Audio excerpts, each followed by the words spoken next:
দেখুন, আপনি আমার কাছে আসবেন না।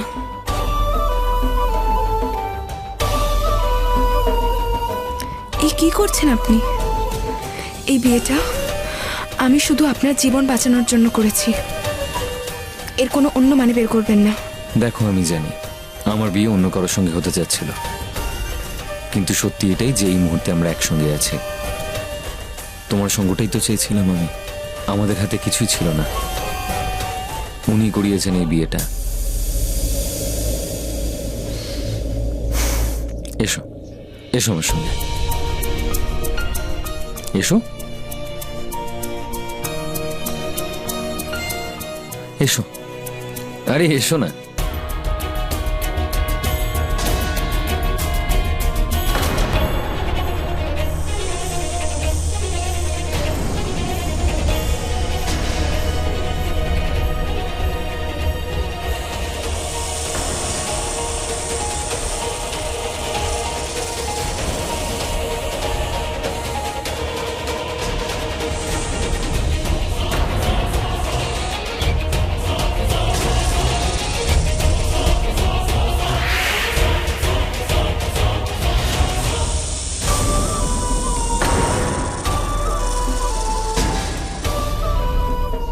এটা কি?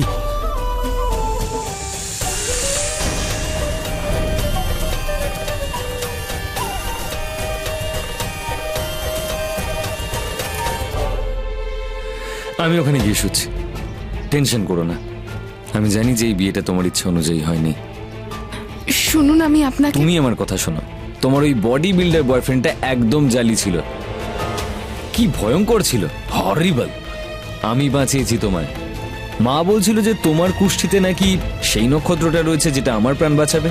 তাহলে হিসেব সমান সমান। হ্যাঁ, তুমি আমার প্রাণ বাঁচিয়েছো আর আমি তোমার প্রাণ বাঁচিয়েছি। আর এবার যদি তুমি বিয়েটা থেকে বাঁচতে চাও তাহলে চারটে রাস্তা আছে। প্রথম, বিয়ে হয়ে গেছে, আমার প্রাণ বেঁচে গেছে, এবার তুমি যদি ছেড়ে যেতে চাও তাহলে যেতে পারো, তোমার এই বিয়েটা মানবার কোনো দরকার নেই। দ্বিতীয়, আমার সঙ্গে থাকতে পারো এই ঘরে যেভাবে আমি থাকি, একান্তে বন্ধু, সবার সামনে স্বামী স্ত্রী, তোমার প্রবলেমও সলভ, পরিবারের লোকজনও খুশি। আর তৃতীয়,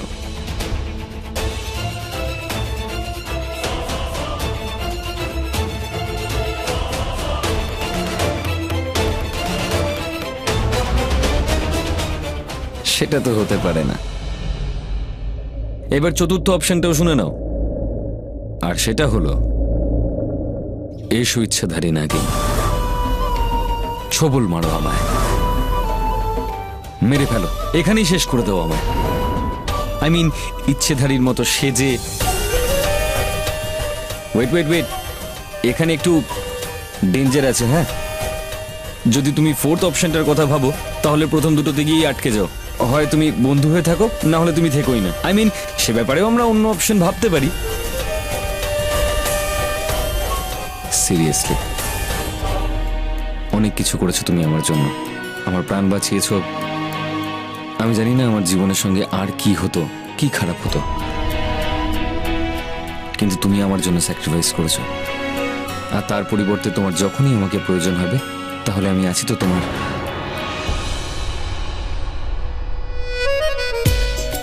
আই মিন, এই বিছানাটা তোমার, যেভাবে থাকতে চাও থাকতে পারো। ওকে? অবশ্য আমি এটা জানি যে তুমি এসব আমার প্রাণ বাঁচাতে করেছো, and I'm really grateful.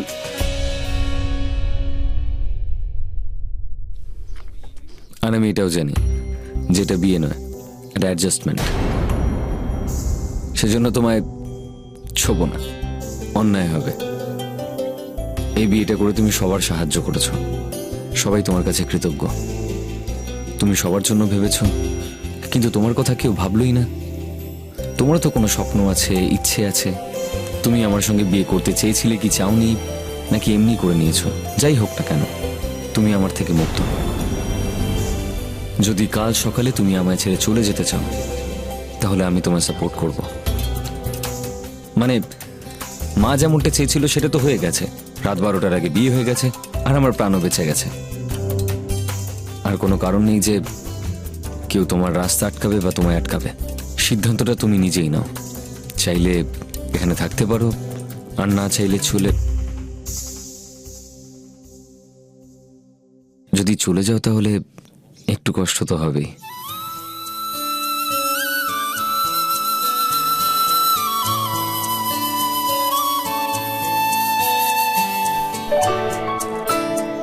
তাও যদি যেতে চাও তাহলে আমি মাকে সামলে নেব।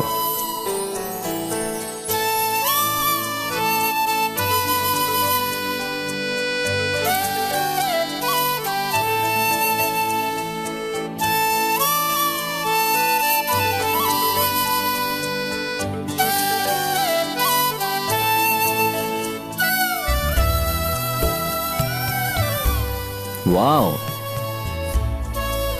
কি হলো? দেখো চাঁদটা কি সুন্দর। আজ পূর্ণিমা,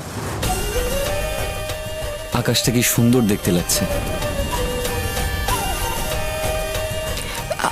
আমি কখনো পূর্ণিমার রাত ভালো করে দেখিনি। কখনো না? না। তাহলে আজ দেখে নাও। বলা হয় যে পূর্ণিমার চাঁদের জ্যোৎস্নায় একদম অন্যরকম দেখতে লাগে। এসো দেখে যাও। না, থাক না। আরে ছেড়ে দেবো কেন, এসো, চলে এসো। না, আমি না, আমি এখানেই ঠিক আছি। আরে চাঁদি তো, এত ভয় পাচ্ছ কেন? এসো এসো এসো।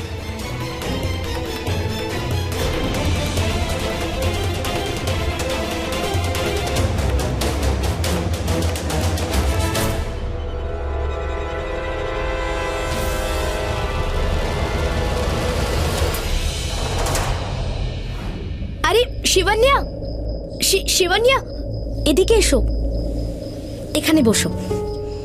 আজ পূর্ণিমা, পূর্ণ চাঁদের রাত্রি। আজ বাইরে যেও না মা। কেন মা? কারণ আমরা ইচ্ছাধারী নাগিন।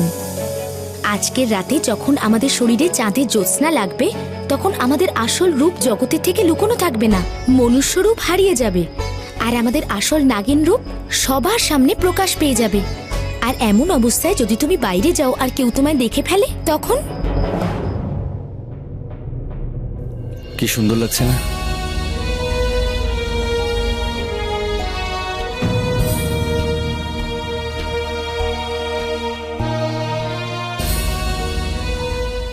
কি হয়েছে, কাঁদছো কেন? কি ভাবছিলে? কিছু না, কিছু মনে পড়ে গেল। তাহলে নিশ্চয়ই চাঁদ বা পূর্ণিমার রাতের সঙ্গে জড়িয়ে থাকা কোনো স্মৃতি, তাই না? ব্যাস, এটাই তো আমার সব থেকে ভালো স্মৃতি।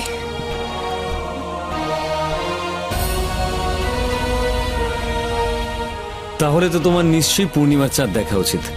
দেখো না, চাঁদটা কি সুন্দর দেখাচ্ছে।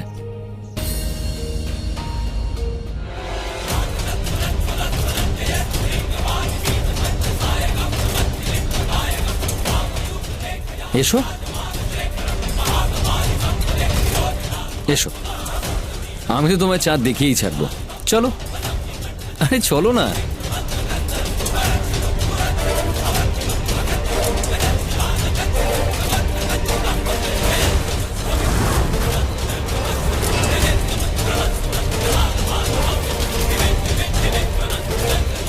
আরে দাঁড়িয়ে পড়লে কেন, চলো, দেখো তো একবার কি সুন্দর লাগছে।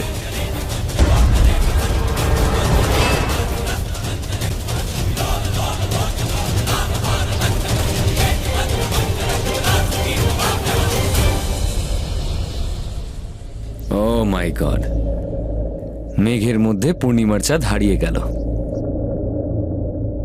যদি কোনো রোম্যান্টিক ছেলে হতো আর সে প্রেমে পড়তো, তাহলে নিজের স্ত্রীকে কি বলতো? মেঘ চাঁদকে আর তার জ্যোৎস্নাকে আলিঙ্গন করে লুকিয়ে রেখেছে।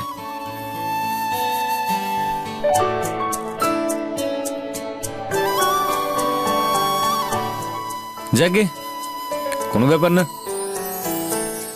আবার আসবে পূর্ণিমার রাত, তখন দেখে নিও চাঁদ। ওকে, এখন যাও, ঘুমিয়ে পড়ো। আর হ্যাঁ, কাল তোমার যা ঠিক মনে হয় সেটাই করো। আমি চাই না তুমি এই সম্পর্কে থেকে অসুখী হও।